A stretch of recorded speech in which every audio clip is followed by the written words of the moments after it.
Galeta warri beekumsa qabu beekumsa ka barreeffamu beeku barreeffama sagaleta ani kanuma isinitti halkanii guyyaa isiniin jedha galatooma ulfaadha. Assalaamu alaykum warahmatullahi wabarakatuh. Garuu yoo torbaan keessatti warra majlisaa tan sagalee isaanii hin dhagahin warra mootummatti yoo dhaqiin ijoollee tan waliin himannu akkasitti beeka. Waliin himannu hanga torbaan tokko sagalee kiyya kana waraabaa ittiin ga'a. جزاكم الله خيرا قالتوما ما شاء الله بارك الله فيكم. السلام عليكم ورحمة الله وبركاته. obboleeyyan kiyya rabbi barakaa isin haa godhu waan gaarii haasa'u jirtanii guyyaan illee guyyaa kabajaati sa'aatiin kunillee sa'aatii ijaabaati dhibbarraa tokkoffaa du'aayii kadhaa obboleeyyan kiyya inni lammaffaa ammoo akkuma amma obboleessi kenna jedhe sheekaan roobee maa bayiree guyyaan guyyaa du'aayitii sa'aatiin sa'aatii asraa booda guyyaa jum'aatii obboleeyyan kiyya du'aayii kadhaa fi ijoollee tana rabbiin haa baasu namoonni amma akka amma isaan jedhanii namoonni beekamoon mootummatti kalaayanii rabbiin hafuura tokko godhee gara amantaatiin illee gara oromummaatiin illee hafuurri qilleensi mishaan mudhataa jiru kana keessatti insaaniyyummaan kana caalaa mudhatamuu qaba jechuudha. Namoomni kana caalaa mudhatamuu qaba. Obboleeyyan keenya kaadha mana hidhaatitti miidhamaa jiran kuni gahee guddaa taphataniiran. Waa hedduu keessatti gahee guddaa taphatanii waa'ee oromummaa ta'ee, waa'ee amantii ta'ee, waa'ee dhuunfaa namaa ta'ee, waa kulli keessatti ijoolleen biyya arabaa dhugaa dubbanne jara kenna gahee guddaa qabanii waan guddaa taphatanii. Keessattuu namoonni biyya kana ture jedhee biyya arabaa keessaa Suudii lammaffaa akka Kuwait lammaffaa akka Dubaay biyyoonni sadiin tuni sadaffaa akka Qaatarii biyyoonni afran tuniin keessa namni ture gahee guddaa akka taphatee nama rabbeeka jechuudha obboleeyyan kuwwan illee odoo jala jiruyyuu bisifatin caamma jechuudha Khaliija Arabaa biyya Arabaa tana keessa Khaliija sittaa kana keessatti waan guddaa taphatee ijoolleen kaammoo qilleensuma kana gubbatte jechuudha har'a ammoo namni rakkataa jiru ijoollee akkasitti gahee guddaa taphatte san kadheen gadda obboleeyyan keenya madarasaa Bilaali ka Harargee sanii waan biyyoota Arabaa kanarraa galii ta'e odoo adda qabanii harki paarsentiin olaanuu as ta'uu mala jechuudha. Paarsentii tokkoffaa ka biyyaa ta'e paarsentii lammaffaadhaa biyya Arabaa ta'uu mala obboleeyyan kiyya. Ijoollee santu akkanatti hidhamaa jira.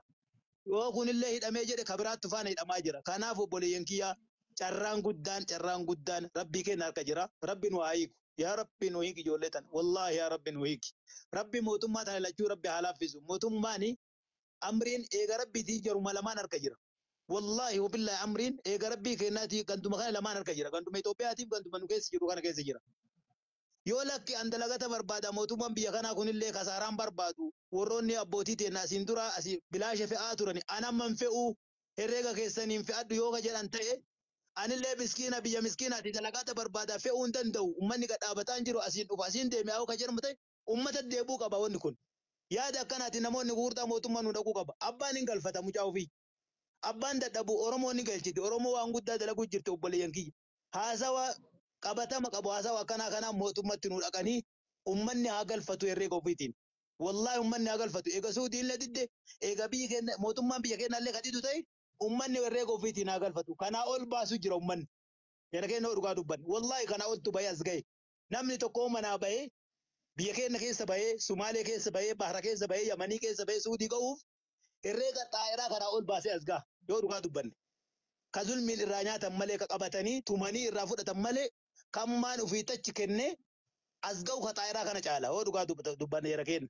Kanaaf bakka jirtanitti namoonni gurguddaan akka amma obboleeyyan teennaa beekamtuun urjiiwwan namni jaalatu nu afoo jiran eda waan isaan keessa bulan arguu jirtan. Itti barreessinee dadhabne maaliif barnaamija walitti oofannu jedhanii nu didan.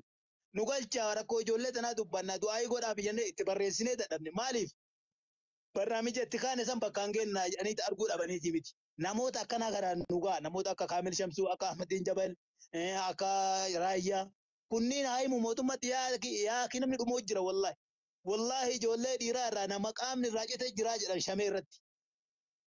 Mee namni akka qabameen ji'a meeqa mana taa'u jara keenya akka qabameen akka bahararraa bu'een mana hidhaa taa'u ka uffanni tokko yoo torbaan sirra gahe 15 ji'a sirra gahe akkam ta'a biyya ho'aatitti biyyuma keenya biyyuma qilleensi bareedaa sanu nama akkam sanafi waa miicatu hin dandeenyetu ji'aan gaha fakkeenyaaf 15 hin gahu inni nu 15 hin gahu mee ilaalaa isin ka bijaamaan qabamtu ka faantiin qabamu ho'a keessa yeroo taa'u kinaateeraa takkatti hin qabu obboleeyyan kiyya. Feestaalii sanuu dhabni dhanii booyan kunoo kalee galgala dhingata galgala ijoolleen bilbila irra hiitee haasoftu argu jirtan jechuudha.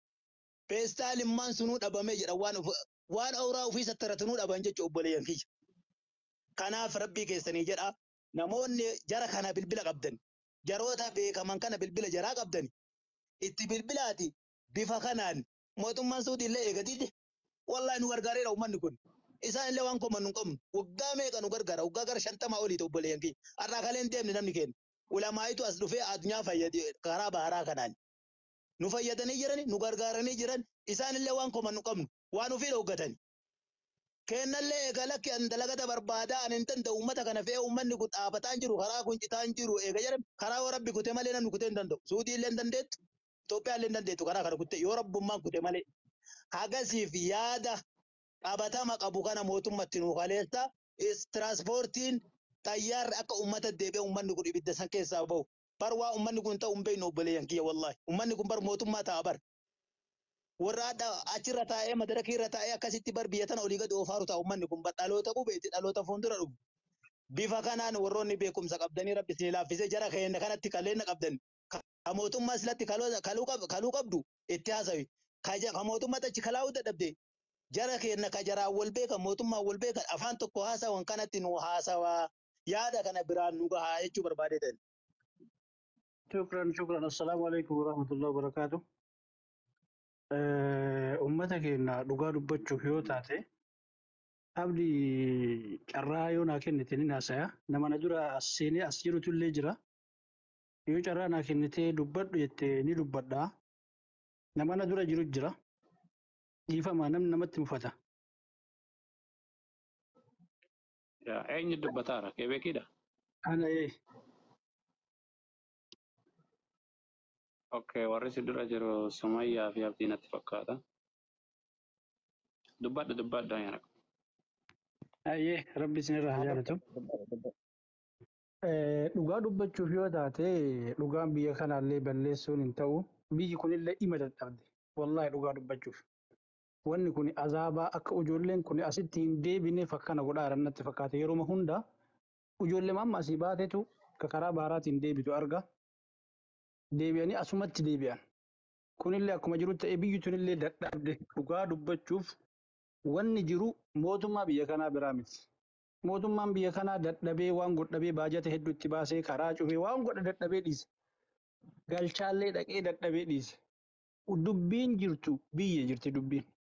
Biyya kanatti yoo laaltan Bangaalii yoo laaltan guyyaa torbee takka mana hidhaa keessa hin bulu. Maaliif ijoolleen mootummaan isaaniittu sa'a 24 keessatti embaasiin biyya isaanii dhaqee fuudha. Bangaalii jette, Paakistaanii jette, biyyuma kai Sri Lanka biyyoonni as keessa jiru biyya hedduutu as keessa jira. Sa'a 24 keessatti embaasiin maqaa isaaniitiif biyya kana dhaabate dhaqee seera isaanii mala ji'a takka mana hidhaa keessa taa'uun wanjala guddaadha. Mootummaa biyyoota biraa keessatti.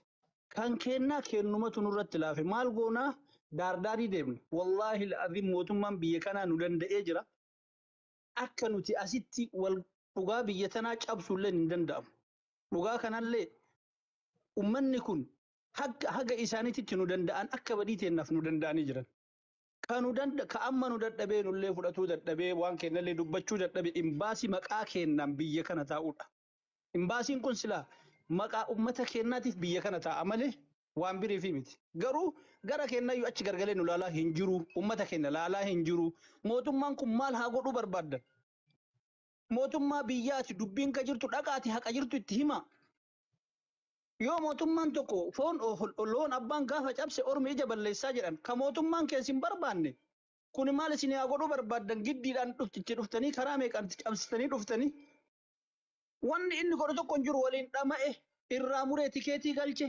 nyaata waggaa tokko achi keessa nyaachise as dura yeroo koronaa hin beeytani mootummaa biyyaa itti erganii yeroo meeqa itti erganii ani hin beeku dhalataa biyya kanaa dhalataa kiyyayyuu ta'uu hin beeku haga jedhu gahe mootummaan kenna akka nun jedhe kun maal nuuf haa godhu wanni dubbiin jirtu ammallee wanni godhuu qaban namoota biyya jiran warroota mootummatti dhiyaatanitti mootummaallee dubbisuu dadhaban warroota mootummatti namoota mootummatti dhiyaatanitti dubbii kana itti gadi qabanii itti jabeessanii akka achirraa caanaa itti godhan godhuudha malee wanni as jiru hin jiru waan godhuu danda'u godhee jira mootummaan kun nu danda'e baay'ee